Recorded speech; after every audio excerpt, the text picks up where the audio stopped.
Samuna kana nyaanni kun lamaan dhukkuba fidaa hin fayyadaminaa. Dhukkuba isisaat ilaa tarii lubbuu keessanuu isin baasuu danda'a. Ijoolleen mana madaamii ufeegaa jedhanii irratti hedduun sooshaal miidiyaa kanarraa dubbataa jiranii. Warraa muraa dalagama jedhanii kireemnillee foon kireemnillee aannan harree irraa dalagama jedhanii endoomiin kunis jechuudha. Raammoo irraa dalagadhanii wannummaa isan hin jenne hin jiru miidiyaa kanarratti jechuudha. Ani kana dhiba jechuudha warri waa barsiistan. Endoomiin nyaatina dhukkuba fida jettani. Jubunaan nyaatina dhukkuba fida jettani. Indee namni maalaa nyaatu barbaadan tayyib citaadee mi'a nyaatu mucitaanee biyya arabaa kana hin jiru. Maalaa nyaatu barbaadan tanteeti tarii mana madaamii keessatti jireenyi sitti ta'eeti waan barbaade dalagattee nyaachuu dandeetta kanarraa of qabdee jechuudha. Ijoolleen nyaanni isaanii saamulii ganamni galgala saamulii jubunaa kana ta'e ijoolleen ganamni galgalli nyaanni isaanii endoomii kana ta'e jechuu isaanii maal yaaddan billaalee kollee haa yaannu indee ijoolleen maalaa nyaattu barbaaddanii teessanii tarii foon nyaachuu dandeettan dhugaa dubbachuudhaaf yoo ta'e. Ammoo osoo dhukkuba iyyuu fide nyaatumame addunyaa kanarratti dhukkuba nama ajjeesee jedha wayii dhageettanii beektanii yeroo tokko bara darbe keessa mucaa Masirii wayii sababa endoomii nyaatee hin du'e jedhani bara 2025 isaa jechuudha. Garuu ogeessonni fayyaa qoratanii yoo jedhani akka endoomiin taane ifa bahee jira jechuudha. Sababa biraatiidhaan sababa dhukkuba garaatii akka dhukkubame malee sababa endoomiidhaan wanni inni du'e hin jiru jechuudha. Haayaa. Koronaan nyaatiin raammoo irraa dalaga jettani. Haya kireemiin nyaatiin harree irraa dalagama jettani. Indoomii raammoo irraa dalagama jettani. Indee namni citaa nyaatu barbaadammoo maal jechuudha. Tarii wanni kun dhukkuba fiduu danda'a. Akkamitti dhukkuba fida? Akkaataa itti fayyadamu. Dambillee barbe sukkaarillee humna kan keetii oli akkaataa itti fayyadamtu oli yoo itti fayyadamte dhiibbaa sirra geessuu danda'a. Si dhukkubsuu danda'a. Miidhaa garagaraatti si saaxiluu danda'a. Assalaamu alaykum warahmatullahi wabarakaatu. Ooyi kana hunda haasee oduu assalaamu alaykum jenne. Yoo yaa jirtu bakka jiraattanii maaltu keessanuu anaa jiraatu. Akkuma beekamu sooshaal miidiyaa irra kanatti qabamaan odeessinare waan samoona kan argaa jirtan hundi keessanuu hin beektanii. Ijoolleen keenya isin mana namaa keessa teettanii jechuudha. Kan daabboo, kan akkasuma biddeen, akka marqaa waan barbaadan dalagachuu dandeettan ijoollee miskiina afaan hin qabina. Dhugaa rabbi ijoolleen akkanattuyyuu nyaannu dhabamee jira biyya namaa kana keessa. Gaafa isin kana nyaatina kanarraa hojjetan viidiyoo editii godhamee gamaa gamana wali gurru fiiddanii poossattani. Kana irra hiitanii miskiin akkamaa ta'u. Dhugaa yoo dubbane dammi humna oli kan keedhila. Nyaanni akka itti dhukkuba itti fidu jechuudha akka keeyyatti. Humna oli yoo fayyadamte akkaataa itti fayyadamuu qabaatu san oli yoo fayyadamte dhugaa rabbi dammuyyuu si miidha sukkaaruu dhiibbaa sirraan gaha. Akkaataa barbaachisu oli yoo fayyadamte amma fakkeenyaadhaaf jubna kana yookiin kireema kana soogiddii yookiin ashaboo isa keessaa baay'eedha. Dhugaa rabbi osoo kan dhukkubaadhaan nama saaxilu ta'e osoo dhukkubarraan nama geessu ta'e jubunni kun jechuudha. Ana dhukkubarra geessa dhugaa rabbi.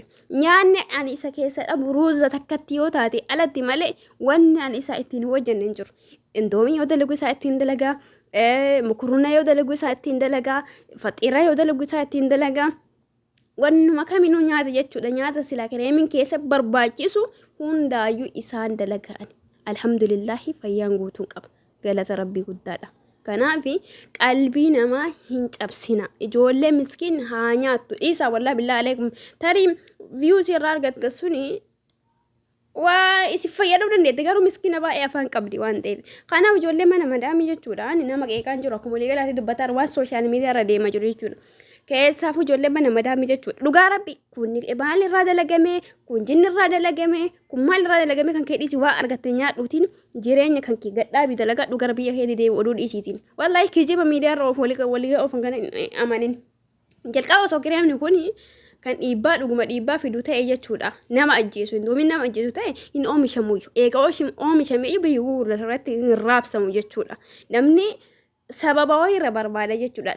Viidiyoo raammoo kana akkana godhanii raammoo isa jaallaluu hin danda'u. Yeroo tokko piipsii hin dhuginaa jedhan dhugaa rabbi waggaa 3-4 dura jiru. Piipsii hin dhuginaa jedhan. Piipsiin waan irraa dalagamu waan harree kana waan maalii kana walitti nannaqanii jechuudha. Viidiyoo editii godhanii piipsii godhanii as baasan. Viidiyoo ammaa editiin namni yeroo ammaa appilikeeshinaadhaan dalagu si jiraa kana jechuun si awwaalee si ajjeesee si kaasa habiibtiiti.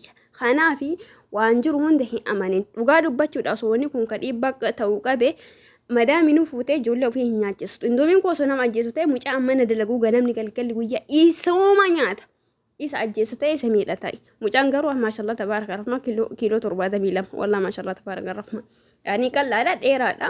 يعني اندومي ما نياتا يجو برباديتي جوبنا نسو كنا مع الجيسو تاي أنا مين يجو برباديتي إنو ما نياتا كامين كيسا تون أبامو أكز يجو برباديتي كان في جولة تانية هبيوتشي wanna miidiyaa deemuun dadhu geettaniillee fudhatina sobeettaniillee fudhatina wanna dhiibbaa qabu jechuudha tarii amma fakkeenyaadhaaf jubbuna kana yoo kan dhiibbaa sukaaraa qabaatu ta'e jechuudha dhiibbaa dhiigaa qabaachuu ta'e jechuudha dhiibbaa dhiigaa qabaatu ta'e akkasuma ammoo dhibee sukaaraa qabaatu ta'e akkasuma ammoo dhukkuba kalee qabaatu ta'e jubbuna kanarraa dhufuusattee irra bareeda sababni isaa ashaboo isaa yookiin soogiddi isa keessa baay'eedha waan ta'eef yeroo tolfamuun beektanii akkaataa tolfamu warri argitan jechuudha.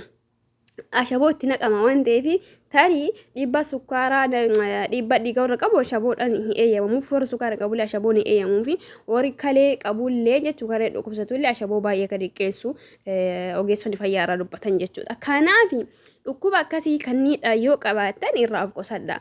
Ka indoomii ammoo jechuu karaa ammoo isaa waliif fidanii laaqanii gallaaqanii maal godhan kana ani itti amanu haqiiqatan jechuudha. Ani numa nyaadha walla gaafa ajan gaafa barbaade akka itti dalagoo yoo argite akka koronaa kanatti jechuudha. Shunkurtaa ciree booharaata qopheesse mi'eessitu jechuudha. Garagaraa qopheesse jubnaa kana qopheesse akka koronaa kana dalagee akka koronaa kana nyaadha dhugaa rabbi. Akkasi nyaadhaan akka dhuunfaa kiyyaati jechuudha. Kanaaf kun bishaanumatti naqanii bishaaniin keessaa nyaatan kanaayyuu hin nyaadhu jechuu barbaadeeti. Jubnaa kanaayyuu irraa hin dhiisu jechuu barbaadeeti. Jubna kanatti godhee jubna muzireellaa sin jechuu keessa wal harkisusan hin beektanii miti kireem wal harkisusan.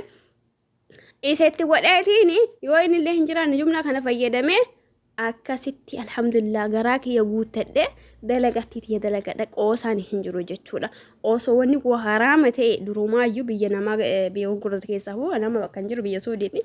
Biyya Soodii kana keessatti harki caalu harki 90 wayii halaala jechuudha. Maashaallah tabaaraka biyya Islaamaati sirri eeggatti jechuudha. Dhugaa dubbachuudhaaf jechuudha. Ufiifuuyyuu maqaa ofiitiif sirri eeggatti. Kun ammoo jabini kun iddoo guddaarraa oomishama jechuu barbaadeeti. Bakka guddaarraa oomishama kaampaanii guddaa addunyaan qabdu keessaa indoomiin illee akkasuma jechuudha. Kanaaf waan xiqqoo kana jechuudha ijoolleen viidiyoo ediitii godhanii gamana waliif fidanii qalbii isin balleessanii nyaata isin cufanii kanatti amaninaati uzzeedhaati waa argattan nyaadha dalagaa namaa seeraan dalagaa silaafuu nyaannu biyya namaatti dhabamee jira nyaannu biyya namaatti dhabamee dhugaa dubbachuuf golla madaamii hundu qullaa ta'ee jira jechuudha.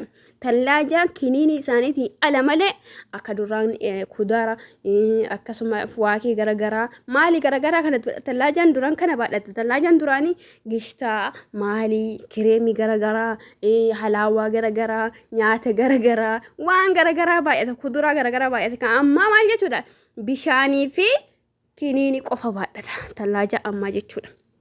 Innu hin jiru tajirtu sanillee abaayyoo walii qabne dhiibbaa ka qabu numa jechuudha. Isaan nyaata malillee oolanii bunallee hin dandanii rafanii wanni isaan xaarsu hin jiru. Ati immoo kan darajaa ol baatee gad deebite maal taatu halkanii guyyaa fiffiiddu yoo kana afaan si qabde ijoolleen akkam taataree habiibtatummaa formaata daalladhu. Kanaaf rabbi hunda kennaayyuu nuuf haa laaffisuu isiniin jedha. Oduu isin baay'isisaa baxaami kee qirtaanoo yeroo gaarii naaf qabaadha. Waa isin nyaattan rabbi isin haasifee sunna keessanooyyuu.